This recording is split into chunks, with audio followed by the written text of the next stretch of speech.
Welcome back to the Measure Pod with me, Daniel Perry-Reed. I'm a principal analytics consultant at Measurelab, and of course, Bhav Patel, director of experimentation and analytics at LeanConvert. This is episode 106 that we've just finished recording, this time solo. I say solo, we just didn't have a guest, which is actually quite nice and it has a different feel to it, right, Bhav?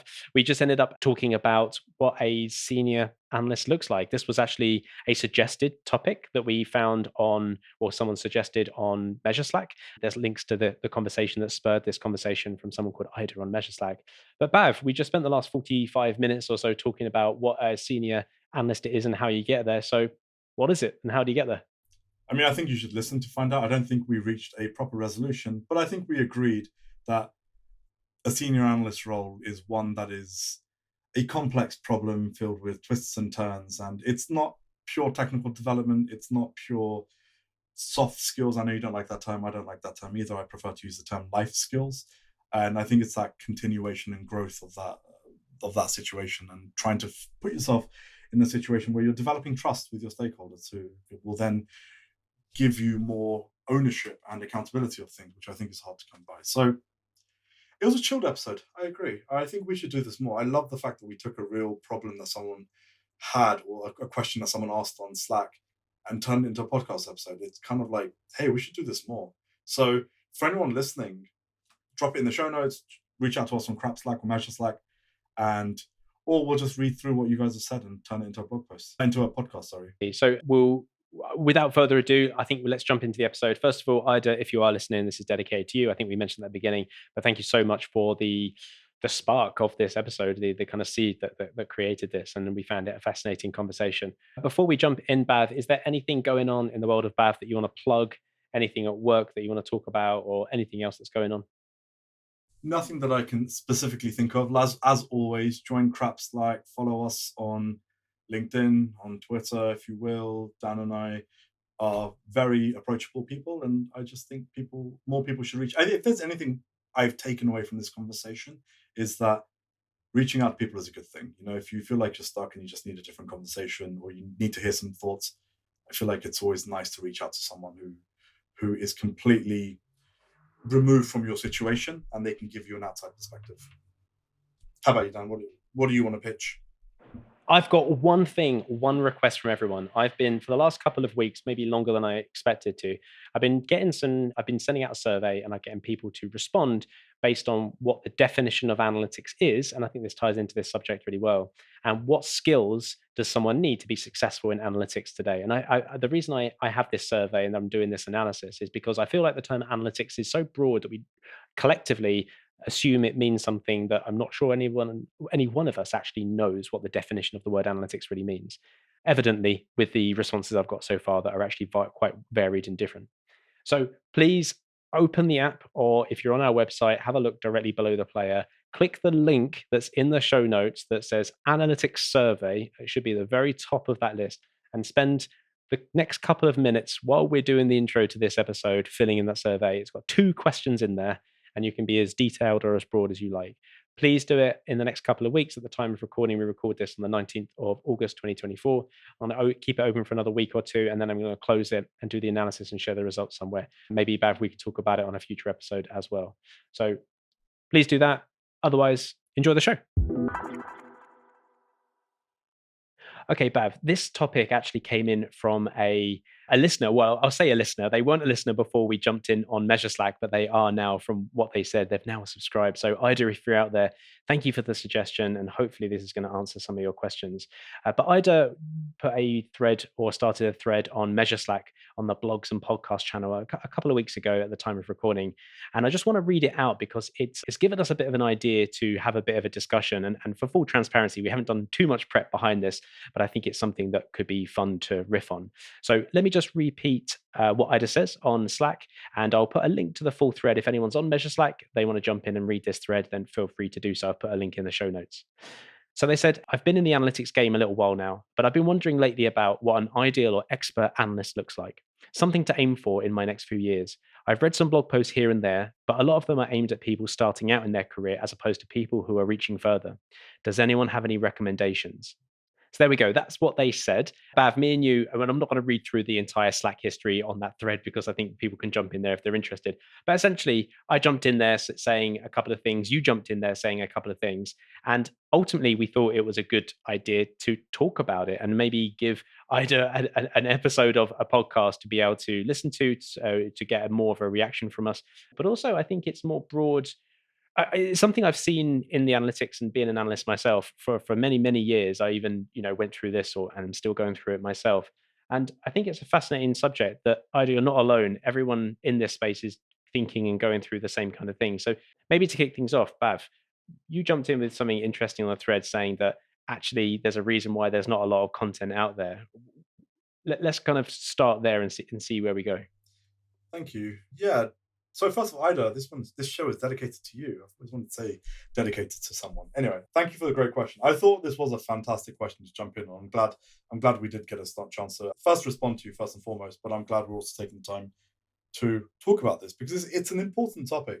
And you mentioned and Ida mentioned on her post that there is a lot of content out there for starters and new beginners and people who are entering the industry in analytics and data. And I think this is true for any industry. There is a lot of beginner content out there, whether it's data science, product management, software engineering, you name it.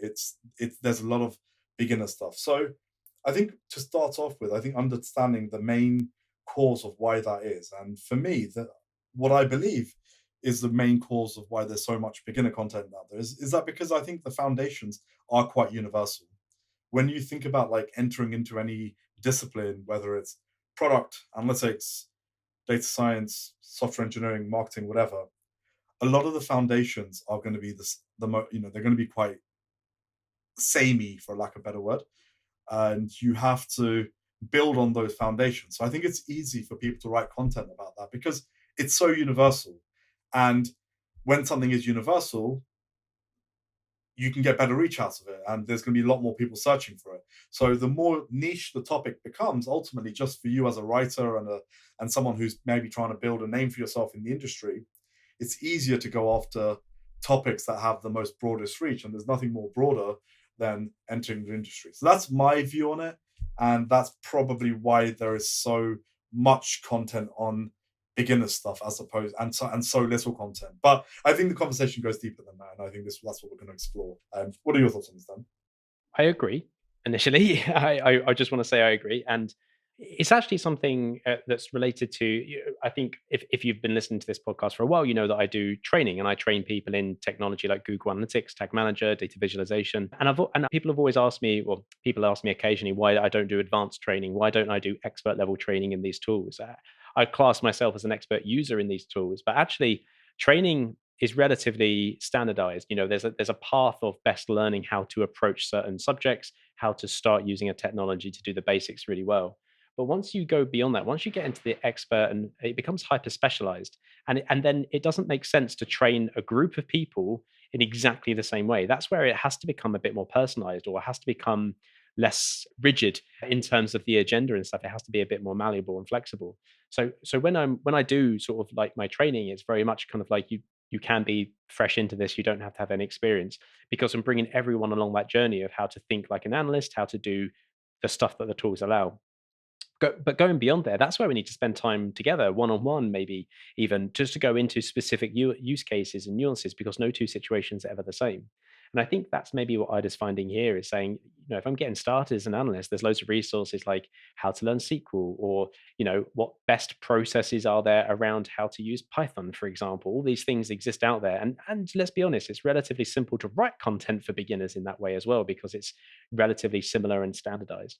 But when it's like how to do a very niche specific thing, you're probably not going to get the clicks or the volume or the engagement that you may have had from a basic one. There's less people trying to do something as niche as what you are looking for. And actually, that's where you need to kind of do it yourself. Like, you have to figure it out for yourself. You have to learn that for yourself. And maybe that's you. Maybe you end up writing the content yourself. You find yourself a niche. But generally speaking, the more detailed and specific you get, or expert, another way of saying that is, the less content there is out there, because you may actually be the first person to ever have asked that specific question or need to do something in a very specific way. But I think this is where it feels like it's a bit of a catch-22 because you're probably not the first person out there to ask that question. but you probably are the first person to ask that question inside your organization as you progress.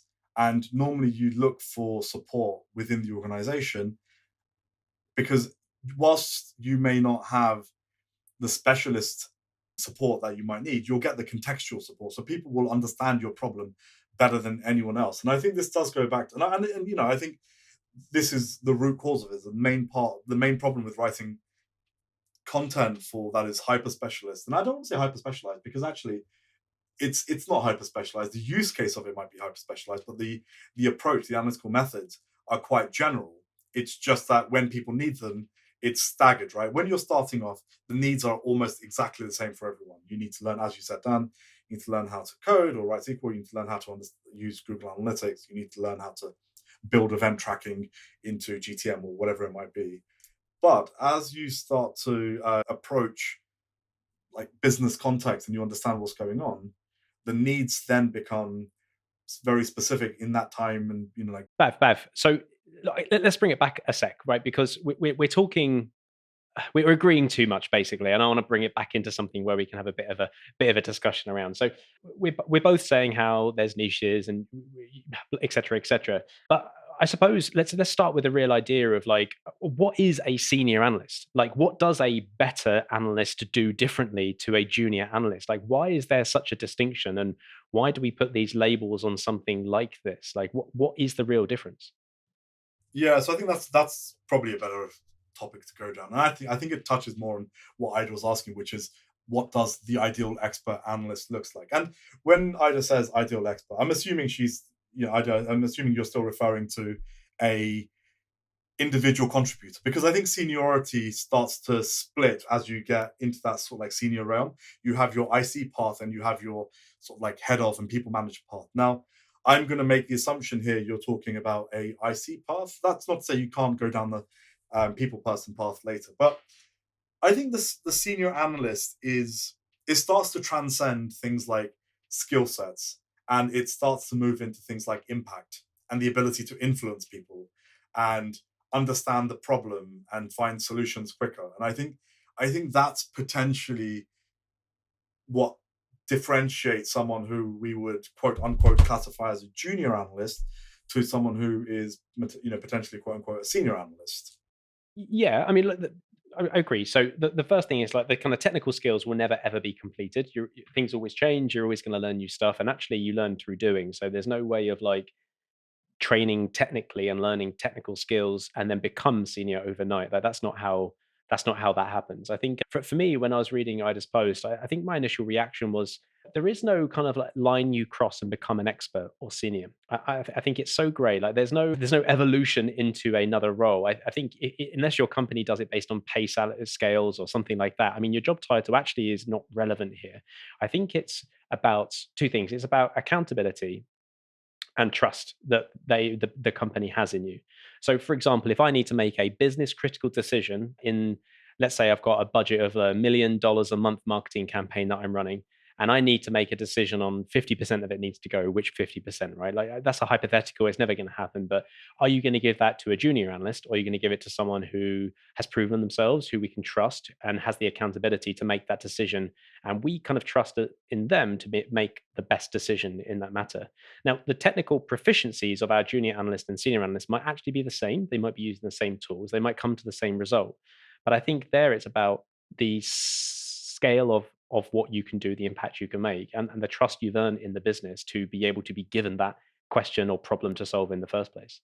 So if this is a question of trust, then let's ask that question. How does one get to a point when someone is trusting them enough to be able to make that decision? Like when is this golden handshake moment where someone recognizes that actually, you know what, Dan, you have been incredible. Here is that 100 grand, and I want you to slice it in half and tell me which half I should get rid of. This completely hypothetical situation you've made up. Like, how does someone get there? And how, like, you know, if you are talking about trust, what are the steps in building? And I know I use steps very loosely. I'm not saying it's like a step ladder type situation where you climb one foot after the other.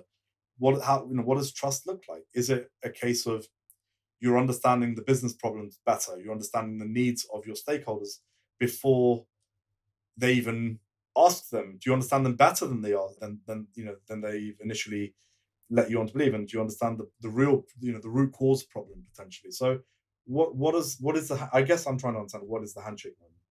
What does it look like for you?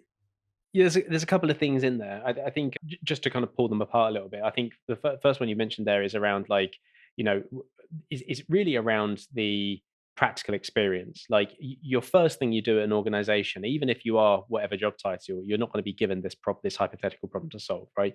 You have to prove your way. Regardless of your experience outside of that organization, you have to build that trust up internally to begin with. Start with smaller, less fundamental or less foundational problems to solve, and prove that you're right, prove that you can do what you're saying, prove that they have a result, prove that you know how to work with stakeholders, that you understand the business, you understand what it is you're doing. One of the things that I mentioned to Ida in the thread is like, it's industry specific. So how you become a expert or senior marketing analyst is going to be different to how you do that as a financial analyst or a business analyst or a product analyst. But it's actually a lot of the stuff is going to, a lot of the tools and the skills are going to be the same. It's going to be the kind of industry knowledge. So like, I know that I can't cut half of a cost in email marketing. That's not how email marketing works. Okay, but I've got paid marketing. I can do that maybe over here. Maybe I have to think about the knock-on effect of how that works. That the realities of not just the data says I should cut half of an investment here, is actually, well, is that possible? What ramifications will that have? And thinking beyond it. So you don't need sort of deep knowledge in the individual marketing channels in this example, but actually you have to have an understanding of whether or not what you're suggesting is possible and the ramifications of that. Like, is there a knock-on effect, a secondary or tertiary factor that you're suggesting here, other than the data says this? So I want to bring that to the first thing. The first thing is just, have you built up that reputation in the organization? And I think a lot of that is through that kind of stakeholder management and that kind of industry awareness. So they're the three elements I think to get that hypothetical handshake.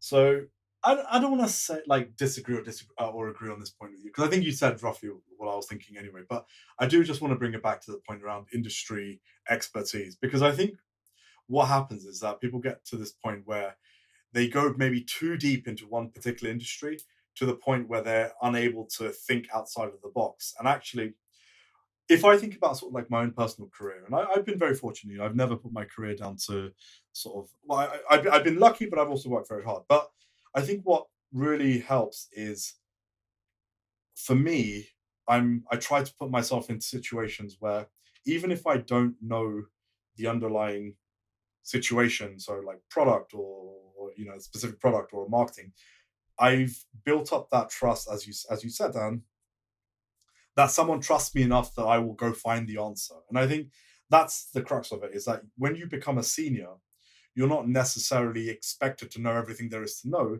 but someone will trust that you will go and find the answer to help them solve the problem that they're having. Yeah, absolutely. I think having the again, it's that accountability or the confidence in the person. I think these, well, I really hate the term, but I think there's a lot of the kind of soft skills elements here that are at play, and I think they're so important, especially in a ever changing tech landscape, especially with things like generative AI speeding up that process exponentially. I think when it comes to the soft skills, it's going to be around things like, can you manage your own time? Like, can you prioritize your own workload to make sure that this doesn't get undermined by some other less important task that you're working on?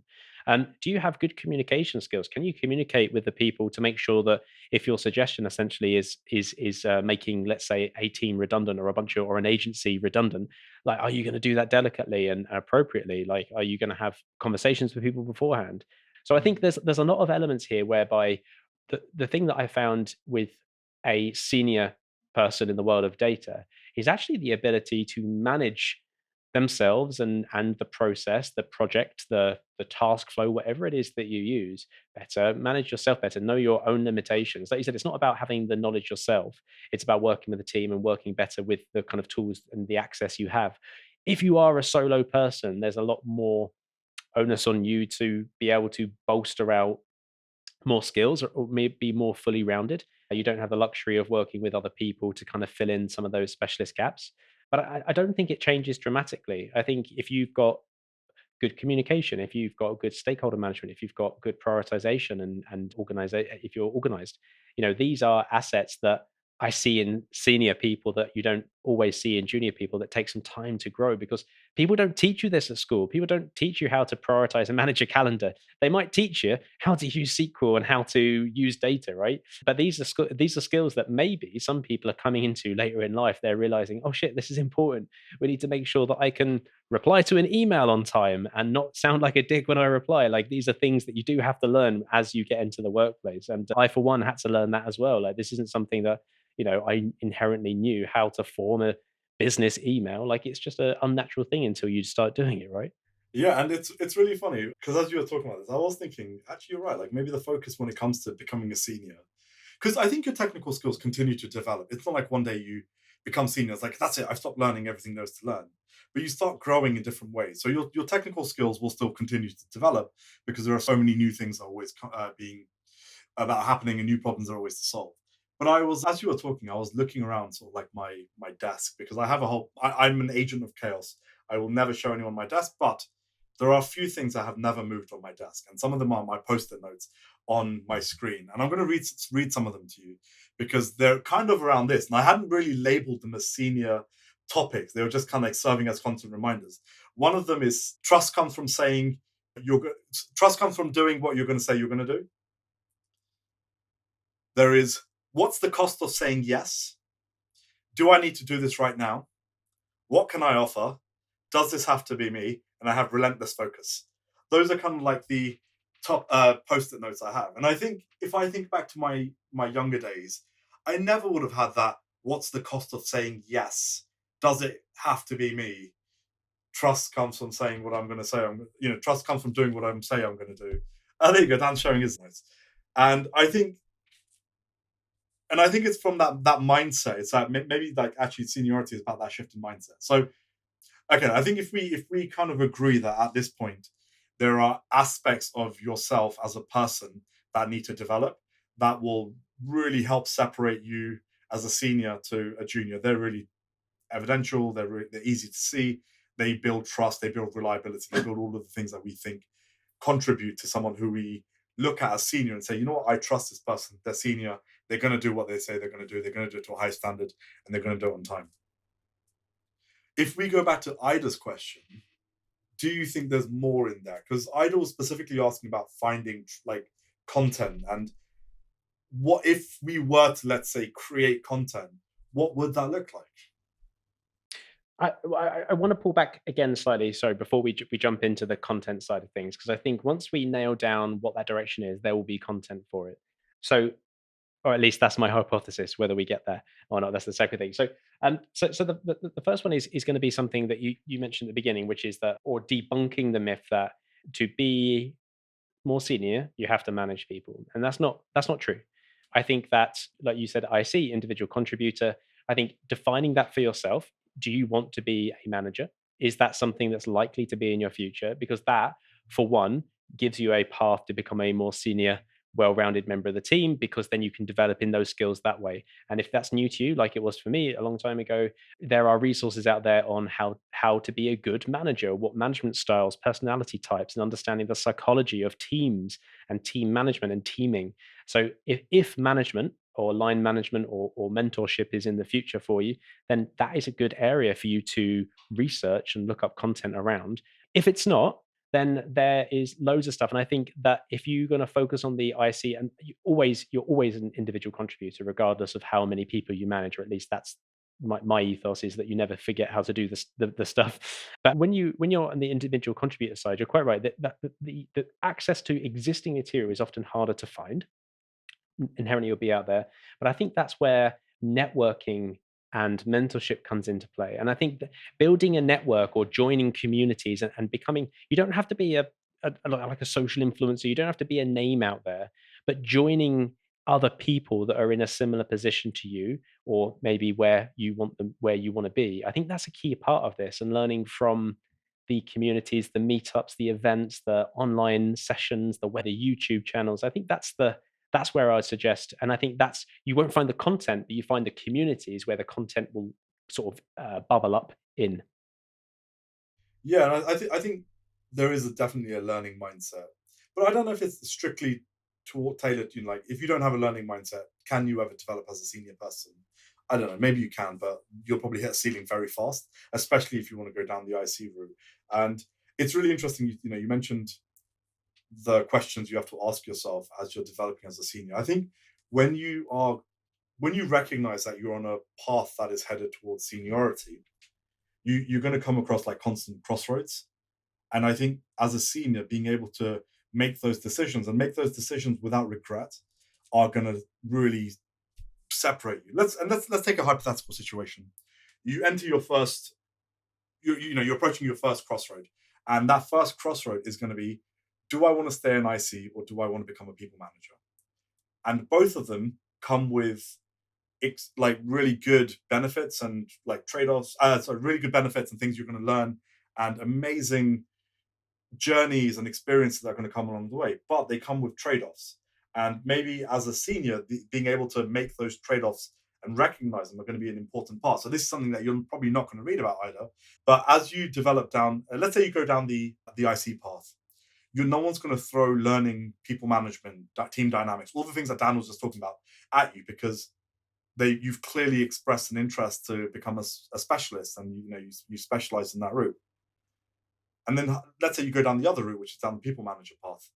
If you go down the people manager path, and Dan is again, he's right, you will continue to learn, but your rate of learning technical stuff will start to slow down, and your rate of imposter syndrome will start to go up. And that's going to be something you're going to have to wrestle with and be able to overcome. And I see it so much day in and day out, where people managers who have they've either consciously or unconsciously gone down the people management route, whether they by design or just they just ended up in it, they find themselves in situations where they're like, oh my goodness, am I qualified to be a people leader? And what they often forget is, when you made that decision or you didn't make that decision, you became that people leader, you started developing other skills. So again, I think it's a really interesting point around when you become a senior person, the types of things you're going to benefit from, but the trade-offs you're going to make, and recognizing that. And I think self-awareness starts to become a big factor of who you are as a senior person, because then you're going to meet your next obstacle. Let's say you go down the IC route. Do you want to really specialize or do you want to generalize? And again, you're going to meet a similar problem where you go down the specialist route, you're not going to be able to solve different types of problems. But if you go down the generalist route, hey, you're going to hit imposter syndrome again, and that guy's going to keep turning up. So I don't know. That's kind of like how I think about seniorities around those trade-offs that happen. Well, it's the classic Dunning-Kruger effect. I mean, I'll put a link in the show notes to this, but the more you learn, the more you realize you don't know. And actually, then it starts to peak, it starts to raise up the other side. I think when a lot of people early in their careers or early into anything, this applies literally to anything that we learn, we start off and feel very confident that we know a lot about the subject that we're in. And it's only by learning more about the subject, the more we realize that we don't know. And actually, the more time we have to invest in becoming an expert or a specialist, the longer that takes. And I think actually it starts to kind of like bring up the other side. It's that point really where I think you can claim kind of expertise or seniority in a subject matter, whatever that means to you. And again, we're not applying this to job titles here. We're just saying like, I would class myself an expert if I've come the other side of that Dunning-Kruger kind of curve. I've realized and I'm starting to be confident with my knowledge, understanding that I'm not an imposter, but also I don't know everything. And I think that's a real humbling experience going through that in any aspect. I have a hypothesis that I want to run by you, Bhav. Like this is a way of how do you know if you are already there? Because again, I'm detaching this from the idea of job titles. Like you could be called, I don't know, head of biscuits. I don't care what your job title is. But the thing with this is how do you know there? My hypothesis, my theory, my thing I want to test with you is if the company you work at hires another analyst and they ask you to be the buddy or the mentor for that person, I feel like you're there. I feel like you have proven yourself, you've got demonstrable skills, you've earned that respect and trust within the organization that they want to copy you. They want another one of you, and they want someone to learn from you to kind of direct them on their journey. And I think that is a sign that you're at a level where I would class you as an expert or a senior or whatever you want to call it. What do you think? So I think you're right on this one. I think the only limitation with that is that it's not everyone will have that opportunity to mentor and buddy up with someone or train someone. So I guess my not pushback, but my thought on this would be like, what other factors can you look for in yourself? And you mentioned Dunning-Kruger effect, and I don't like talking about it, and just because it's no, I don't. I mean, it's I just hear it a lot. It's like the airplane theory, survivorship bias, all those things. It's just you hear about it a lot, you kind of get sick of it. But I will say that I think the Dunning-Kruger effect is incomplete. The chart, anyway. It's imagine if you did maths, like a sine graph or a cosine graph, something like that. It's repetitive, right? So imagine now the Dunning-Kruger effect. You start off thinking you know everything, then you enter into that what's called the pit of despair, and then you come out of that pit of despair and you start going up, right? That's great, but then you're going to go down the pit of despair again, and then you come out of it a little bit better and a little bit wiser. So I genuinely think the Dunning-Kruger effect. Now imagine a trending line that's going upwards. The Dunning-Kruger effect, so like it pivots around that upward trajectory, and if you are on a path of knowledge and growth, you're going to constantly meet this effect. And you can call it imposter syndrome, you can call it Dunning-Kruger effect, whatever you want to call it. But I think that it's never going to leave you. It's just you'll start to generate self-awareness. Say, actually, you know what? I don't know this. I understand it conceptually. I want to know it better, or I don't. And I think being able to make that rationale as a senior person, saying, I don't need to know this. Someone else is probably better qualified to know it. And this is where I start to think, okay, is someone asking you to do this, or is someone asking you to solve the problem through any means? And that's one factor. So you've got the bodying factor. I agree. If they're hiring someone who can do your job, that's like, hey, we want you to move on to something else, and someone else can do your job. We at LeanConvert, I've been doing analytics training, and this isn't your typical analytics training in the sense that it's around tools and technology. It's really around critical thinking. So with the team, I've been doing this kind of like a fortnightly session now, and I've also created drop-in sessions for the guys to come and ask me anything. Not because I have the answers to everything, but because I want them to be able to pose problems that we as a group can discuss, because there's no point just one of us solving it. We may as well approach it as a group. And so far, no one's brought a problem to me, but I like throwing problems that I'm facing out into the wild and seeing what happens. And actually, what's been really great is people have come up with different solutions, and they're really forced to think about it. And you can kind of see like light bulbs happening all over the place. So to Ida's point again, like, what does an ideal expert look like? I don't know. But one thing's for certain, if you can find yourself in situations where you're talking to people who you consider to be experts, then you can start to learn off of them. You can start asking them problems, and hopefully they won't give you solutions, but they'll bounce ideas off you and give you a chance to do that critical thinking. And I think the ability to practice critical thinking is one of the core factors of developing as a senior person. So yeah, I feel like we've really gone in tangents on this. It's such a difficult topic to pick apart, and I feel like I'm really glad Ida asked this question, because it's not an easy question to answer, and I don't think there's a right answer. Now, for our long-term listeners, it's no secret that I like to run training courses all around Google Analytics, Tag Manager, and everything in between. Check out a full list of courses over at measurelab.co.uk/training to see all the courses and workshops that we have available. Everything from learning Google Analytics 4 to Google Tag Manager, data visualization, and short-form workshops to cover small specific areas of interest, such as user-provided data, generative AI for data analysis, as well as lots of other stuff. That's measurelab.co.uk/training for all the details, or you can click the link in the show notes, or if you're watching this, scan this QR code now. No, that's the other thing. There's no right answer. And you ask 10 people, you're going to get 10 responses, right? 10 different perspectives. But I want to just touch on one thing that I just said as a response to one of your messages in there, Bhav, around, I think you suggested something along the lines of find 10 people that are already doing the job you want to have and speak to them, learn from them, and create like a bit of a network. And their response was something that was quite interesting, which was, I work in a small country remotely, and they don't know 10 people. So speaking directly to Ida's point there in terms of, I paraphrase that. It sounded like it was more blunt than I think they made it out to be. But speaking from Ida's perspective, let's say you don't have a go-to community or network, and you don't have these 10 people or a couple of people to surround yourself around. Where would one go as an analyst? What would you suggest to that if someone asked you that question? Even if, let's say, someone that works for you asked you that question, what would your response be? It's hard for me to say that there's nowhere for me to go to, because I firmly believe there's always somewhere to go to.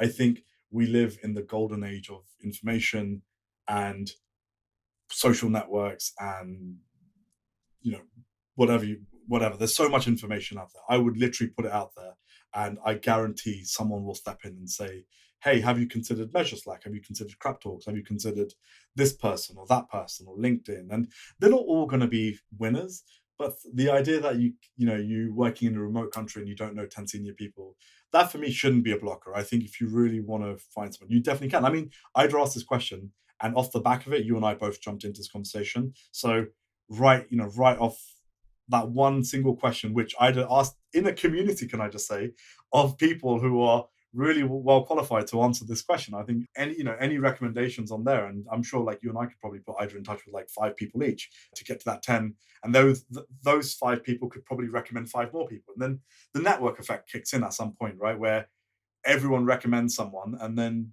you kind of have this network tree of people. So I don't know. If someone else said to me like, "Bhav, I don't know where to go," or "There's nowhere for me to go," I'd be like, I disagree. You just need to look a bit harder. Sorry, I know that's a hard truth to face, but I don't think the small country thing is a factor. And considering you're remote, you should already be great at like finding answers to problems that you can't go, just go up to someone and ask at their desk. For sure, yeah, right. I just want to second that and saying that you're already on a community, asking people how to do it. So you've taken the big jump and leap from the high diving board into the swimming pool. I think if I can suggest a couple more things for you, Ida, is I don't know what country you're in, but you're going to be near loads of meetups like Measure Camp, like a Crap Talks, like a Marketing Analytics Summit, like a Web Analytics Wednesday. There's going to be something in cities, in countries, in towns near you, accessible to you in some way. I will have a look. I would suggest having a look at Meetup, having a look at these other platforms, and search by your location and see what's nearest there. The other option is, dare I say it, start one and see who turns up, much like how you, Bav, started Crap Talks, and people show up. It's not pain-free or effortless. This is something you have to work at. But there are existing communities out there that would welcome another one. There's Web Analytics Wednesdays. There is the kind of Crap Talks. There is Measure Camp. There are other communities that you could kind of copy in terms of format and style. You can host an event on Meetup for free. You can put it out there on social media for free. And I think that would be a good way to bring people to you, start a community as well. I think these are incredible ways to do that. So yeah, it is a bit more of a sort of a dive into kind of creating or facilitating a community of your own or a local community. But there are, like you said, there are loads of virtual communities, virtual meetups, virtual sessions for you to be able to get to know people. I would also suggest that finding mentorship, finding people to be able to talk to about this kind of stuff on a more one-to-one basis. I know from lots of experience that that's not always going to be someone in your organization, especially as you become more senior within your organization. There's not going to be anyone else that's done exactly your role before, and not just in your organization, but outside that too. So it feels like that meme or that cartoon where there's someone on a train and they're laying the track just before the train gets onto it, right? And they're kind of laying that path. And you have to do that. Like you have to lay your own path or pave your own way. This is not a well-trodden path that many people have been on before. And so you have to make that decision. You have to decide where you go and how you get there. But there's people to be able to help, to ask for advice or suggestions and bounce some ideas around. Those people are always going to be able to help, even if they're not in your field of work or expertise, or can't tell you what technical skills you have to learn to get there. So hopefully that's some good advice in there. Is there anything else you wanted to add, Bav, on top of that? No, I think you've covered it. I was going to say, I think there's a misconception that getting mentored or coached or having someone to look up to has to be in your industry. I don't think it does actually. Some of the best leaders I've had have not been like pure data people. They've been people managers. My first man. So there's 2 people in my career that well, actually I'm going to say three people in my career that I've really looked up to. One was Lee Farrow. She was my first manager at Photobox. Not my first. She was one of my managers at Photobox, and she was head of acquisition.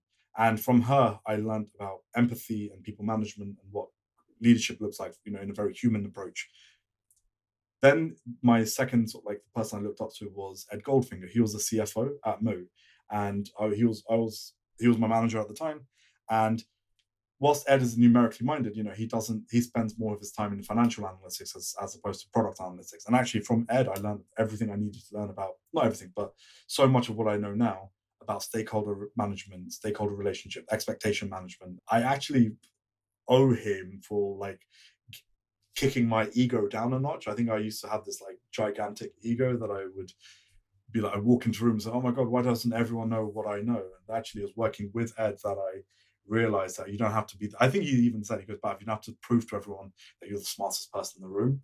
And then the third one is I work with someone called Brie at my current job. She's one of the founders, and her approach to things like process management and creating lean environments has changed the way I think about everything. And she's kind of given me confidence boosts that I never knew I needed. So, and none of them would I say have been in that leadership, data leadership space. So yeah, I agree. I think there's a misconception, and the whole thing around like virtual events and build it. And actually, Dan, what you said was perfect. If one doesn't exist, build it. I'm going to show my age, but to quote Field of Dreams, build it and they will come. And the people that will come will be exactly who you need. Absolutely. I'd set up a meetup a couple of years ago, and I had two people turn up, and we had a great chat. It was awesome. It was an afternoon in a pub, talking about analytics stuff, and it was great. There was three of us there, but all three of us wanted to be there, right? And so that's absolutely fine. Crab Talks was exactly the same, by the way. The very first event, it was me and about 7 people. I didn't even think anyone was going to turn up. Now we kind of consistently get like a 90 to 100 person turnout. I remember our first formal meeting, Bav, was at a Crap Talks, but maybe that was a long time ago. I don't really remember. But you came on this podcast a long time ago to talk about how you started Crap Talk. So I'm going to link to that episode in the show notes if you're interested in how Bav started a community and why. I'll link off to that. There's also another episode we did with the founder of Brighton SEO. So I'll do the same. So if there's interest there in terms of starting a community, then they listen to these two people that literally started it because they wanted to speak to like-minded people, and it all started very small and low key and has grown into what it is now. So yeah, I think that's a good enough point Yeah, I was to gonna wind say. down on. You're about to say something. What is it? No, I was gonna say. I feel like we need to get to a resolution. So I agree. I agree with you in the sense that we're approaching a wind down point. But I feel like, did we reach a resolution for Ida's question? Because let's face it, this podcast was for everyone who in Ida's situation, but largely it was for Ida, who asked such a great question. And if we go about like if we go back to our original question, I said I've been wondering what the ideal expert looks like. There isn't that much content out there. I don't think there ever will be enough content. I think you're always going to find new problems. But what reassurances I can give you, Ida, is that for all of the problems you have, I think people would have faced similar problems, and you just need to be able to ask the right questions. Because whilst there may be an abundance of beginners and 101 type of content, there are those people who have written those niche product articles or those niche marketing articles or niche analytic articles that will just give you enough to get you started. And I think as a senior person, sometimes that's all you need. It's just enough to get you started. Absolutely. And I'll kind of do my own sort of end of podcast spiel as well, my little summary. But I think, and this is kind of thinking out loud with this, but I think when you're senior, when your technical ability is never questioned. So it becomes less and less about your technical prowess and ability. That's almost assumed or expected that you're on top of that, you're developing, you're keeping up with the advancements. I think where the development is in, dare I say, everything else, but it's in the application, it's in the politics, it's in the team management, it's in the developmental side, it's in the mentorship, and it's that aspect of it. So I think when you are getting towards becoming a senior analyst, when people stop asking you about the technicalities, they trust you enough to know you're doing the right thing there, and actually it's everything else that shows that you are kind of making waves, impact, and kind of playing the game of business, the game of work, the game of life outside of that. All right, let's wind it down at that point. Now, we don't have a guest to interrogate with any kind of questions or anything else. So I'll wrap this up by just asking you, Bav, what's going on? How are you doing? Where are you at? What have we interrupted you doing? So the time of recording this is a Monday afternoon. I've just come back from a week off of annual leave camping in the Brecon Beacons, but I'll brag about that in a minute. But what are you up to today, and what are you doing after this? So it's still the summer holidays, and actually, one thing I have done to check off sort of like my to-do list is I've booked a break for me and my two boys, just the three of us. This will be a first like their first experience of a boys trip. My wife is working, so she couldn't get time off to come abroad. So I'm looking forward to that. But I've got a week of I still got a week and a half of work to go before I wrap up. So what am I focusing on right now? A million different senior analyst problems. And I know we didn't talk about job titles, and it is not something that I care enough about to talk about. But I am doing a lot of senior analytics work, which is very problems oriented. I don't know what the answers are, but I'm going to be continuously looking for the solutions to my problems. And I think I'm also planning crap talks with you, Dan, in sort of like in the background. Yeah, new crap talks coming up soon, hopefully, if we can figure out a date, right? All right, and that sounds awesome. Where, do you know? Can you say where you're going with the boys? Like what you're up to, what you're doing? Yeah, so we had a very specific set of requirements that we needed, and we are going to Mallorca for 5 nights, and we'll be coming back the day before they start school. So school starts on a Tuesday for them, so we're going to go to Mallorca for five nights and just hang out by the beach, hang out by a pool, and visit the local sites. Oh man, that sounds awesome. For anyone I'm listening, by happy. the way, they're 5 and 8, so I'm absolutely crapping my pants at what it's going to be like having such young children and just me, and no reinforcements in the form of my wife. It will be fun in a different way than it would have been otherwise. How about that? But yeah, I agree. I'm really looking forward to it, if I'm being honest. Awesome. Well, I've just come back from a week camping in the Brecon Beacons, which is a very beautiful part of Wales. For those that don't know, I whittled 2 spoons while I was there. I will maybe share a picture on LinkedIn or something like that if anyone has You any have to interest. But now. I have to, yeah, I'm forcing it now. But yeah, just it's just a lovely time to disconnect, properly disconnect. I had no notifications, phone on airplane mode. Surprising how long a phone battery lasts when it's on airplane mode, FYI. But other than that, I've just come back today, so I've been catching up and getting back into the swing of things, but feeling very rested and recuperated. So I'm feeling great. So yeah, I think that's a good part for us to end. Actually, Dan, it's not, because there's one question that every single listener is going to be wanting to know. Was it camping or glamping? Camping, I was laying on the floor in a tent. I walked lots, between 20 and 30K a day. I I didn't have there was no music, no podcasts, no technology. Well, technology, no digital stuff. I had a little burner that I cooked. I boiled water for coffee and I cooked beans on. I feel like I roughed it, but I loved it. It was a great fun and great experience. Sitting by a fire is all the entertainment you need. There's something very primal about that. There's something there that I don't. Very few people I've met actually don't enjoy just staring into a fire, assuming it's not raining and bitterly cold or something like that. Roughed it but loved it. That's my takeaway. I think you just I think that can be applied to analytics, by the way. You know, when you're not working with perfect data stacks, roughed it but loved it. So Well, is there such thing as a perfect data stack, right? this is true. Okay. All right. Thank you for listening. See you on the next one. See ya. That's it for this week. Thank you for listening. We'll be back soon with another episode of the Measure Pod. You can subscribe on whatever platform you're listening to this on to make sure you never miss an episode. You can also leave us a review if you can on any of these platforms. We're also over on YouTube if you want to see our lovely faces and our lovely guest faces while we do this as well. Make sure to subscribe to the Measurelab channel to make sure you never miss an episode as they come out.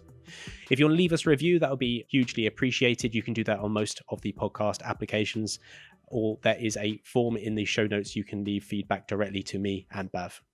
Thank you for listening, and we'll see you on the next one.